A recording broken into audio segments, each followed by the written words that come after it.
1149년 6월 6일 새벽 창덕궁 중의당의 문이 굳게 닫혔습니다. 안에서는 스물소의 젊은 왕의 가쁜 숨소리만이 들려왔습니다. 어이들이 급히 탕을 다렸지만 왕의 기운은 이미 거의 빠져나가고 있었습니다.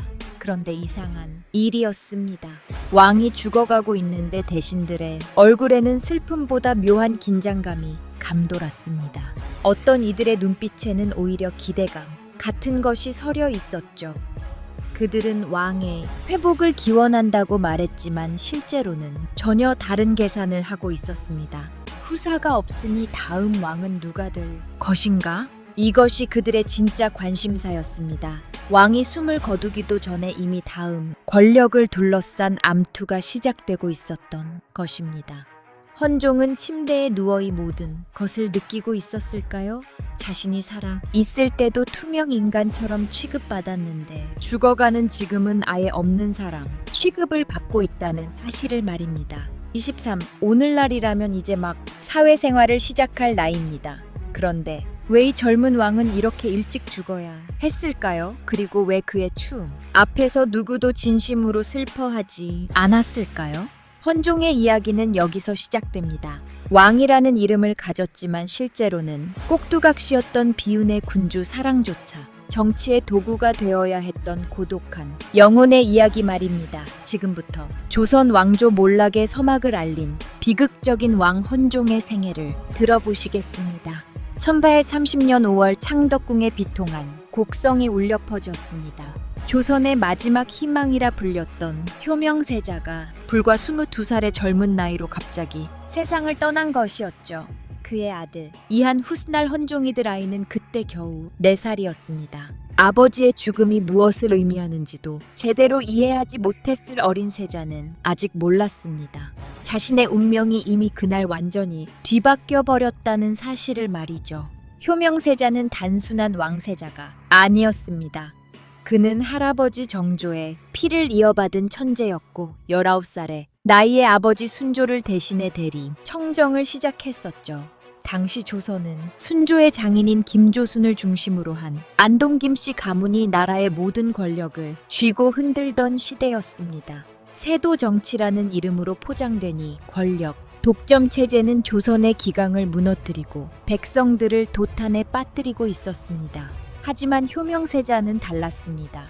그는 안동 김씨가 장악한 유직에 새로운 인재들을 과감하게 등용했고 부패한 관리들을 엄하게 처벌했습니다. 그의 개혁은 빠르게 성과를 내기 시작했고 조선에는 다시 한번 중흥의 기운이 감돌았었죠.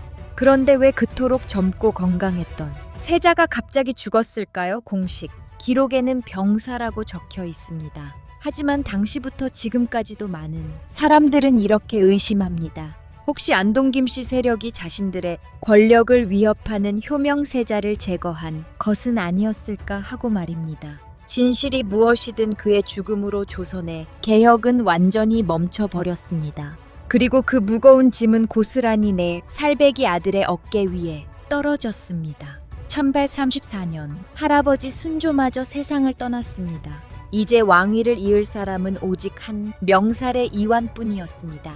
그의 11월 어린 소녀는 경복궁 근정전에서 조선의 제24대 임금으로 치유했습니다. 헌종이라는 묘를 받게 되리 어린 왕은 그날 무슨 생각을 했을까요? 수백 명의 신하들이 자신 앞에서 머리를 조아리는 모습을 보며 혹시 자신이 정말로 이 나라의 주인이 되었다고 생각했을까요? 하지만 현실은 달랐습니다. 8살 어린이가 나라를 다스릴 수는 없었죠. 법도에 따라 할머니인 순원왕후가 발을 치고 수렴청정을 시작했습니다. 수렴청정이란 왕이 어릴 때 왕실에 어른이 대신 정사를 돌보는 제도였습니다. 겉으로는 어린 왕을 보호하기 위한 제도처럼 보였지만 실상은 달랐습니다. 순원왕후는 안동 김씨 가문 출신이었고 그녀의 수렴청정은 곧 안동 김씨의 권력을 더욱 공고히 하는 수단이 되었습니다. 조정의 모든 요직은 안동 김씨 사람들로 채워졌습니다. 영의정, 좌의정, 우의정은 물론이고 육조의 판서, 지방의 관찰사까지 모두 안동 김씨이거나 그들과 가까운 사람들이었죠. 하지만 여기에 또 다른 세력이 등장합니다. 바로 풍양조씨 가문이었습니다. 그들은 안동 김씨의 권력을 빼앗기 위해 호시탐탐 기회를 노렸고 궁궐은 두 거대한 외척 가문이 서로 물어뜯는 투견장이 되어 버렸습니다. 어린 헌종은이 모든 것을 지켜봐야 했습니다. 왕이라는 자리에 앉아 있었지만 그는 아무것도 결정할 수 없었습니다. 신하들은 그에게 문안을 드렸지만 그들의 충성은 왕이 아닌 자신들의 가문을 향해 있었죠. 헌종이 입은 용포는 영광의 상징이 아니라 그를 올가매는 족이었고 그가 사는 궁궐은 세상에서 가장 화려한 감옥이었습니다. 그는 왕이면서도 왕이 아니었고 자유로운 듯 보였지만 실제로는 누구보다 갇혀 있었습니다. 밤이 되면 어린 왕은 혼자 궁궐의 넓은 마루에 서서 하늘을 올려다봤을 것입니다. 아버지 효명세자는 왜 자신을 두고 떠났을까? 할아버지 정조처럼 아버지 효명세자처럼 자신도 언젠가 이 나라를 바로 세울 수 있을까? 하는 물음을 품으면서 말입니다. 하지만 그 물음에 대한 답은 아직 멀고도 험한 길 넘어 있었습니다. 8살 소년 왕의 진짜 시련은 이제 막 시작되었을 뿐이었으니까요. 세월은 흘러 1841년 헌종은 15살이 되었습니다. 조선의 법도에 따르면 이제 수렴청정을 거두고 왕이 직접 나라를 다스려야 할 나이였죠. 그의 드디어 할머니 순원왕 후의 발이 거쳤고 헌종은 형식적으로 남아 친정을 선포했습니다. 친정 즉 왕이 스스로 정사를 돌본다는 의미였습니다. 이 순간 헌종의 가슴속에는 어떤 감정이 일렁했을까요? 아마도 그는 이렇게 생각했을 것입니다. 이제 나도 할아버지 정조처럼 아버지 효명세자처럼이 나라를 바로 세울 수 있지 않을까 하고 말입니다. 헌종은 결코 어리석은 왕이 아니었습니다. 그는 할아버지 정조와 아버지 효명세자로부터 물려받은 비범한 총명함을 가지고 있었습니다. 비록 어린 시절 체계적인 제왕 교육을 제대로 받지 못했지만 그는 홀로 서구에 파묻혀 밤늦도록 경전과 역사서를 탐독했습니다. 노어와 맹자를 읽으며 성군의 도리를 배웠고 조선왕 조실록을 펼쳐 선대, 임금들의 치세를 연구했죠. 그는 스스로 제왕의 길을 찾아 나선 날개 꺾인 천재였습니다. 친정을 시작한 헌종은 조심스럽게 하지만 분명한 의지를 가지고 개혁을 시도했습니다. 그는 무너진 기강을 바로 세우려 했고 부패한 관리들을 처벌하려 했습니다. 백성들의 고통을 덜어주기 위해 과도한 세금을 줄이고 탐과 놀이들을 엄히 다스리려 했죠. 특히 그는 외척, 세력과 무관한 새로운 인재들을 조정해 등용하려 했었습니다. 이것은 안동 김씨와 풍양조 씨가 장악한 권력 구조에 균열을 내려는 시도였습니다. 하지만 현실은 냉혹했습니다. 수렴청정이라는 이름의 발은 거쳤지만 실제로 달라진 것은 아무것도 없었습니다. 대왕 대비 순원왕은 여전히 왕실의 최고 어른으로서 막강한 영향력을 행사했고 조정의 모든 요직은 여전히 안동, 김씨와 풍양조씨의 사람들로 가득 차 있었습니다. 헌종이 무언가 새로운 정책을 추진하려 하면 대신들은 이렇게 말했습니다. 전하의 정책은 국정 경험이 부족하신 전하께서 성급히 추진하시기에는 무리가 있어옵니다. 원로 대신들의 뜻을 먼저 여쭈어 보시는 것이 어떠하시겠습니까? 겉으로는 공손하고 정중한 말투였지만 그 속에 담긴 의미는 명확했습니다. 감히 우리의 권력에 손대려 하지 마시오. 헌종이 외척과 무관한 인재를 등용하려 하면 그들은 온갖 트집을 잡아 그 사람의 자격을 문제 삼았습니다. 집안이 미처하다, 경험이 부족하다, 학문이 얕다는 등 끊임없이 이유를 만들어냈죠. 더욱 기가 막힌 것은 안동 김씨와 풍양조 씨 사이의 권력 다툼이었습니다. 두 가문은 서로를 견제하면서도 왕의 권한을 약화시키는 데는 한 목소리를 냈습니다. 마치 두 마리의 군주인 늑대가 먹이를 놓고 으르렁거리면서도 정작 주인이 먹이를 가져가려 하면 함께 덤비는 것과 같았습니다. 헌종은이 두 세력 사이에서 균형을 잡아야 했고 그 과정에서 자신의 뜻은 점점 더 깊이 묻혀갔습니다. 조선왕 조실록을 보면 헌종이 친정 초기에 보여준 의지를 확인할 수 있습니다. 그는 경연에서 신하들과 정치를 논하며 날카로운 질문을 던졌고 때로는 대신들의 의견을 정면으로 반박하기도 했습니다.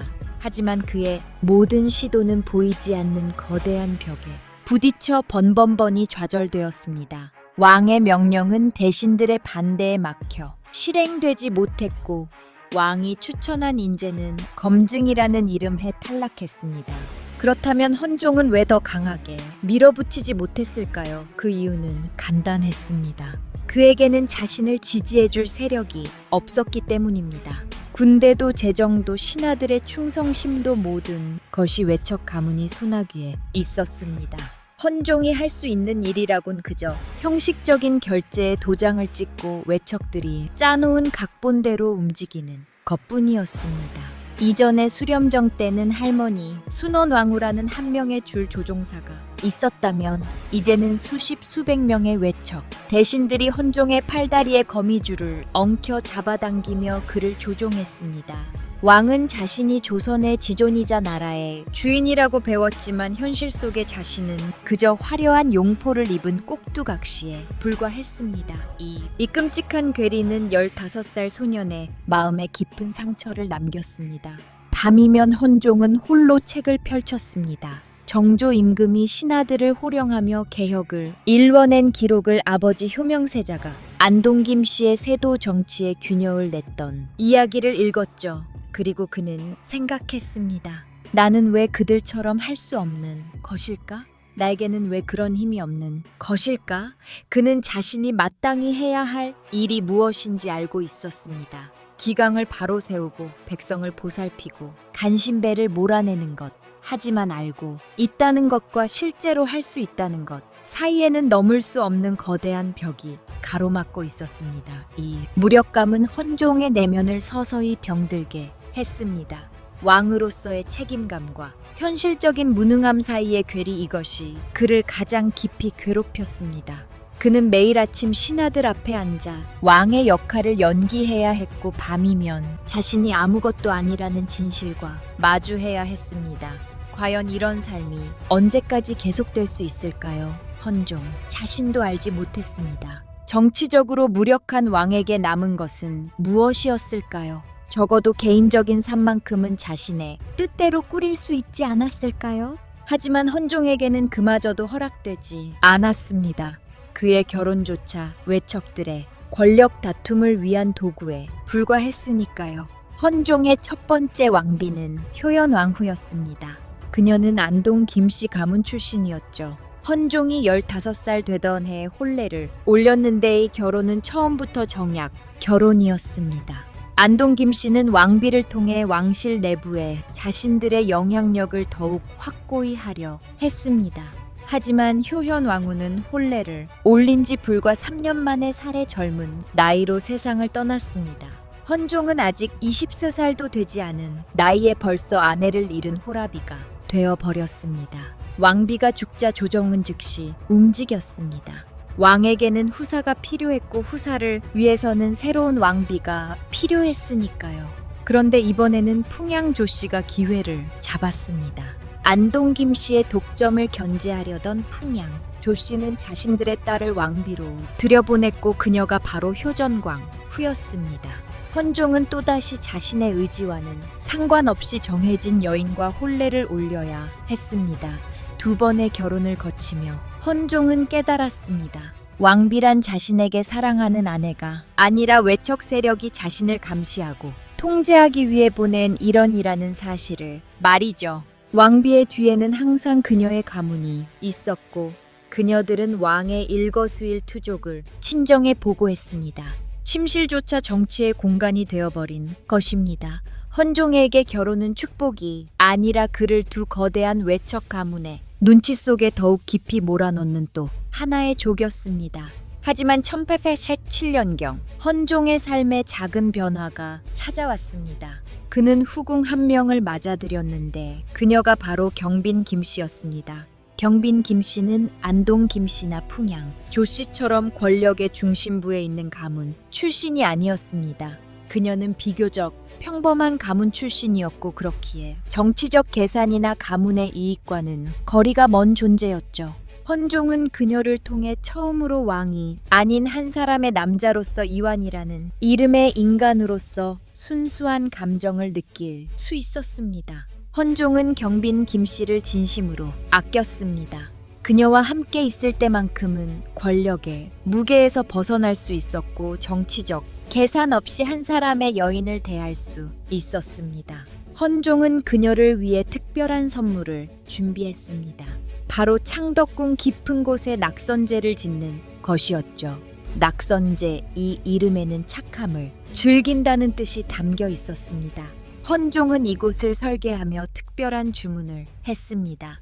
화려한 단청을 쓰지 말고 나무의 결을 그대로 살려 소박하게 지으라고 말입니다. 일반적인 궁궐, 건물들이 붉은색과 녹색 황금빛, 단청으로 화려하게 장식되는 것과는 완전히 달랐죠. 낙선제는 왕의 권위를 드러내는 거대한 정악이 아니라 한 사람의 선비가 책을 읽고 사색하며 풍류를 즐기는 사랑채 같은 모습이었습니다. 이곳은 헌종에게 어떤 의미였을까요? 낙선제는 모든 정치적인 것으로부터의 도피처였습니다.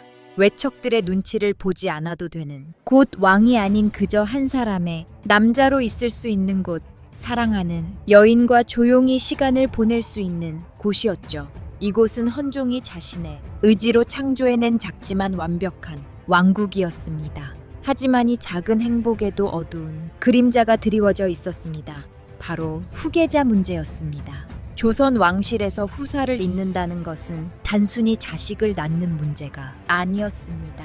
그것은 권력의 향방을 결정하는 가장 중요한 정치적 사안이었죠. 헌종에게 아들이 없다는 것은 그가 왕으로서 가장 중요한 책무를 다하지 못하고 있다는 의미였고 동시에 외척들의 권력을 견제할 마지막 카드를 쓰지 못하고 있다는 뜻이기도 했습니다. 만약 경빈 김씨가 아들을 낳는다면 어떻게 될까요? 그 아들이 왕세자가 된다면 경빈 김씨의 가문을 중심으로 새로운 세력을 구축할 수 있었습니다. 안동 김씨도 아니고 풍양조 씨도 아닌 왕의 친의 세력을 만들 수 있는 유일한 기회였던 것이죠. 헌종은 이것을 너무나 잘 알고 있었습니다. 그래서 그의 경빈 김씨에 대한 사랑에는 순수한 애정만이 아니라 절박한 정치적 기대감이 뒤섞여 있었습니다. 제발 아들을 낳아주. 그래서 나를 이 고통에서 구해주. 헌종은 입 밖으로 내지는 않았지만 마음속으로 이렇게 간절히 바았을 것입니다. 하지만 이런 기대는 경빈, 김씨에게는 견디기 힘든 압박이었습니다. 왕의 사랑을 받는다는 것이 얼마나 큰 영광인지 모르는 사람은 없었지만 동시에 그것은 무거운 짐이기도 했습니다. 후궁으로서 왕자를 낳아야 한다는 압박, 그 왕자를 통해 왕을 정치적으로 구원해야 한다는 부담, 이 모든 것이 그녀의 어깨 위에 놓여 있었습니다. 낙선제는 이렇게 사랑과 휴식의 공간인 동시에 조선의 미래 권력을 둘러싼 은밀한 전쟁터이기도 했습니다. 헌종은 이곳에서 잠시나마 평화를 느꼈지만 그 평화는 언제나 후계자라는 무거운 책무에 의해 위협받고 있었습니다. 왕의 침실은 더 이상 사랑만을 나누는 곳이 아니었습니다. 그곳은 조선 왕조의 운명이 걸린 가장 은밀하고도 치열한 전장이었습니다. 1140년대 후반으로 접어들면서 헌종의 건강에 이상 신호가 나타나기 시작했습니다. 조선왕 조실록을 살펴보면 이 시기부터 임금이 불편하시어 정사를 보지 못하셨다는 기록이 유난히 자주 등장합니다. 20살을 간넘긴 젊은 왕이 왜 이토록 자주 병석에 눕게 되었을까요? 헌종을 괴롭힌 것은 단순한 감기나 몸살이 아니었습니다. 실록의 기록을 보면 그는 극심한 피로감에 시달렸고 식욕이 떨어져 제대로 식사를 하지 못했습니다. 때로는 기침이 심해졌고 미열이 계속되었죠. 어이들이 온갖 탕을 다려 올렸지만 병세는 쉽게 나아지지 않았습니다. 오늘날의 관점에서 보면 이것은 극심한 스트레스가 만들어낸 증상들이었습니다. 무엇이 20살 청년의 몸을 이토록 망가뜨린 것일까요? 그것은 후계자를 낳아야 한다는 끊임없는 압박이었고 궁궐 안에서 벌어지는 외척들의 권력, 다툼이었으며 무엇보다 자신이 나라의 파국을 막을 수 없다는 깊은 무력감이었습니다. 헌종은 매일 아침 눈을 뜨면서 이렇게 생각했을 것입니다. 오늘도 나는 왕의 탈을 쓴 허수아비로 살아가야 하는구나. 이런 생각이 매일 반복되면 인간의 정신과 육체는 서서히 무너지게 됩니다. 헌종의 병은 탕으로 고칠 수 있는 종류의 병이 아니었습니다. 그의 병의 뿌리는 바로 그가 평생 갇혀 살아야 했던 조선이라는 거대한 감옥, 왕이라는 이름의 굴레 그 자체였으니까요. 실록을 보면 1848년부터 헌종의 병환 관련 기록이 급격히 늘어납니다. 께서 몸이 불편하시어 조참을 정지하셨다. 임금께서 기운이 없으시어 경연을 파하셨다는 식의 기록이 거의 매달 등장했습니다. 신하들은 왕의 건강을 염려한다는 명목으로 문안을 드렸지만 그들의 진심은 과연 어디에 있었을까요? 왕이 병석의 눕자 조정의 분위기는 묘하게 변했습니다.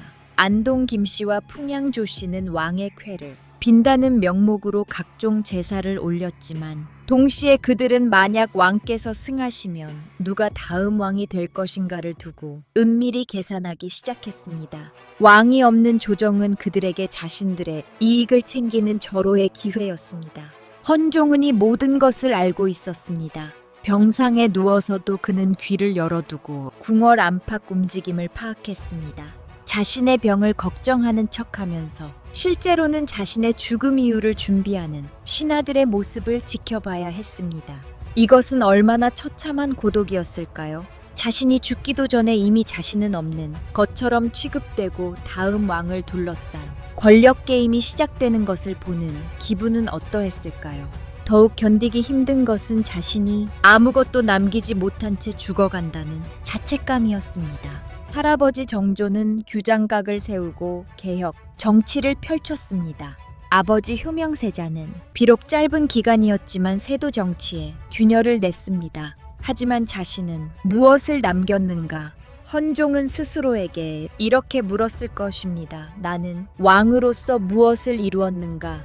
백성들의 삶을 조금이라도 나아지게 했는가? 대답은 침묵뿐이었습니다. 그는 친정을 한 지 거의 10년이 되도록 외척의 세도 정치를 단 한 치도 흔들지 못했습니다. 백성들은 여전히 가혹한 세금에 시달렸고 탐과 놀이들은 여전히 횡포를 부렸으며 조정은 여전히 안동 김씨와 풍양조 씨의 싸움터였습니다. 자신이 왕위에 있던 시간은 조선의 역사에서 그저 공백으로 남을 것이라는 생각이 그를 짓눌렀습니다. 1849년에 접어들면서 헌종의 병세는 더욱 악화되었습니다. 실록에는 상께서 침전에 계시며 신하들을 만나지 못하셨다는 기록이 계속 이어집니다. 어이들은 온갖 약재를 동원했지만 왕의 기운은 점점 더 빠져나갔습니다. 헌종 자신도 느꼈을 것입니다. 자신의 시간이 얼마 남지 않았다는 것을 말입니다. 침실의 벽에는 일월로 봉도가 걸려 있었습니다. 해와 달, 5개의 봉우리가 그려진 이 병풍은 왕의 권위를 상징했습니다. 영혼 불변할 것 같은 왕의 권위, 해와 달처럼 영원할 것 같은 왕조의 영광. 하지만 헌종은 알고 있었습니다. 그 모든 것이 환상에 불과하다는 것을, 자신의 권위는 이미 오래전에 무너졌다는 것을, 그리고 이 왕조 역시 안에서부터 썩어 들어가고 있다는 것을 말입니다. 병상에 누워 천장을 바라보는 헌종의 머릿속에는 어떤 생각이 스쳐 지나갔을까요? 아마도 그는 자신의 짧았던 삶을 되돌아 보았을 것입니다. 헌종은 결국 병으로 죽어가고 있었습니다. 하지만 진실을 말하자면 그는 병이 아니라 세도 정치라는 거대한 시스템에 의해 죽어가고 있었습니다. 그를 죽인 것은 미열이나 기침이 아니라 평생 그를 얽어맨 보이지 않는 사슬이었습니다. 한 사람의 젊은 왕이 이렇게 서서히 무너져 내리는 동안 조선이라는 나라도 함께 침몰하고 있었습니다. 1849년 6월 6일 창덕궁 중당에서 한 젊은 왕의 숨이 멎습니다. 헌종은 23, 오늘날로 치면 대학을 이제 막 졸업했을 나이에 세상을 떠났습니다. 공식 기록에는 병사라고 적혀 있었습니다. 하지만 사람들은 속삭였습니다. 또다시 안동김 씨가 손을 쓴 것이 아니겠는가? 아버지 효명세자가 22에 급사했을 때처럼 헌종의 죽음 역시 너무나 의심스러운 정황들로 가득했습니다. 헌종이 죽던 시점을 돌이켜보면 의혹은 더욱 짙어집니다. 당시 헌종은 비록 병약했지만 여전히 왕이었고 언젠가는 후사를 볼 가능성도 있었습니다.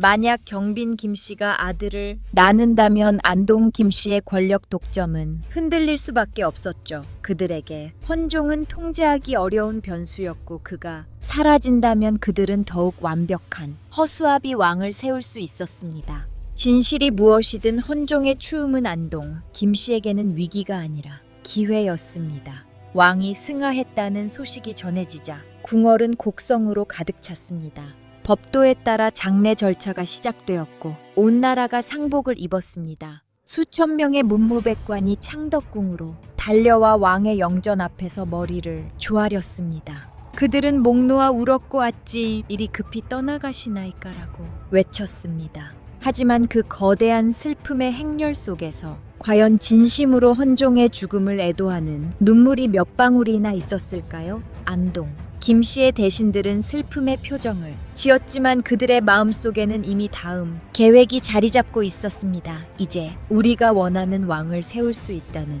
계산이 그들의 머릿속을 가득 채우고 있었던 것입니다. 풍양조 씨는 쓰라린 패배감을 맛보며 이를 갈았습니다. 왕비 효정 왕후를 통해 권력을 잡으려던 그들의 꿈은 왕의 죽음과 함께 물거품이 되어 버렸으니까요. 그렇다면 백성들은 어땠을까요? 굶주림과 가혹한 세금에 시달리던 백성들에게 왕의 죽음은 그저 먼라의 이야기처럼 들렸습니다. 한양의 백성들은 이렇게 말했을 것입니다. 또 임금님이 돌아가셨다지. 그래서 우리 삶이 달라지기라도 하겠어? 헌종의 고독한 삶은 죽어서도 끝나지 않았습니다. 진심으로 그를 슬퍼한 사람은 과연 누구였을까요? 아마도 그의 유일한 사랑이었던 경빈, 김씨와 낙선제에서 그를 가까이에서 모셨던 궁녀들 뿐이었을 것입니다. 그들만이 왕이 아닌 인간 이완의 고통과 외로움을 조금이나마 이해할 수 있었으니까요. 헌종이 죽자 모든 권한은 대왕 대비 순원 왕후에게 집중되었습니다. 후사가 없는 왕이 죽었으니 이제 누가 다음 왕이 될 것인지를 결정할 수 있는 사람은 오직 그녀뿐이었습니다. 그리고 순원왕은 안동 김 씨의 수장이었습니다. 이보다 더 완벽한 기회가 또 있을까요? 순원왕후와 안동 김 씨 세력은 신중하게 다음 왕을 물색했습니다. 그들이 원하는 조건은 명확했습니다. 왕실과의 촌수가 있어야 하지만 너무 가까우면 안 되고 정치적 기반이 전혀 없어야 하며 교육을 제대로 받지 못해 자신들의 말을 고분고분 따를 사람이어야 했습니다. 그리고 그들은 찾아냈습니다. 바로 강화도에 유배되어 살던 이원범이었습니다. 이원범은 나중에 철종이라는 묘를 받게 되는 인물입니다. 그는 왕실의 반계, 혈통이었지만 어려서부터 강화도의 시골에서 농사를 지으며 자랐습니다. 그는 글을 제대로 배우지 못해 자기 이름 석자도 겨우 쓸 수 있는 수준이었고 궁궐의 법도는커녕 서울에 가 본 적조차 거의 없었습니다. 안동 김 씨에게 이보다 더 완벽한 허수아비가 어디 있었겠습니까? 순원 왕후는 이원범을 왕으로 응했습니다. 강화도에 초라한 농계 살던 20살 총각이 하루아침에 조선의 왕이 되는 기적 같은 일이 벌어진 것입니다. 하지만 이것은 기적이 아니라 계산된 선택이었습니다. 철종은 왕위에 올랐지만 그는 헌종보다 훨씬 더 철저한 꼭두각시였습니다. 그는 조정에서 무슨 일이 일어나는지조차 제대로 이해하지 못했고 안동 김 씨가 시키는 대로 도장만 찍는 존재가 되었습니다. 헌종의 죽음이 남긴 텅 빈 용상은 결국 완성된 세도 정치의 왕자가 되었습니다. 헌종이 그토록 벗어나고 싶어 했던 굴레는 더욱 단단해졌고 조선은 돌이킬 수 없는 몰락의 길로 접어들었습니다. 헌종의 개인적인 비극은 이렇게 민족사적 비극의 결정적인 계기가 되었습니다. 조용한 숲속에 묻힌 그의 무덤 앞에 서면 우리는 한 가지 질문을 던지게 됩니다. 만약 헌종이 조금 더 오래 살았다면, 만약 그가 후사를 남겼다면 역사는 달라졌을까? 하지만 역사에 만약은 없습니다. 다만 우리가 기억해야 할 것은 리더의 무력함이 공동체 전체를 어떻게 파괴하는지, 그리고 권력을 탐하는 소수의 욕망이 얼마나 많은 사람들의 삶을 망가뜨리는지에 대한 뼈아픈 교훈입니다. 헌종은 왕이었지만 왕이 될 수 없었던 비운의 군주였습니다. 그는 총명했지만 힘이 없었고, 의지가 있었지만 기회가 없었으며, 사랑을 원했지만 그것마저 정치의 도구가 되어야 했습니다. 그의 짧은 생애는 우리에게 이렇게 말하고 있습니다. 권력이란 단순히 자리에 앉는 것이 아니라 그것을 행사할 수 있는 힘을 갖추는 것이다. 그리고 그 힘은 혼자서는 만들 수 없으며 진심으로 따르는 사람들이 있어야만 비로소 가능하다. 헌종의 이야기는 여기서 끝납니다. 하지만 그가 남긴 질문은 오늘날까지도 우리 곁에 남아 있습니다.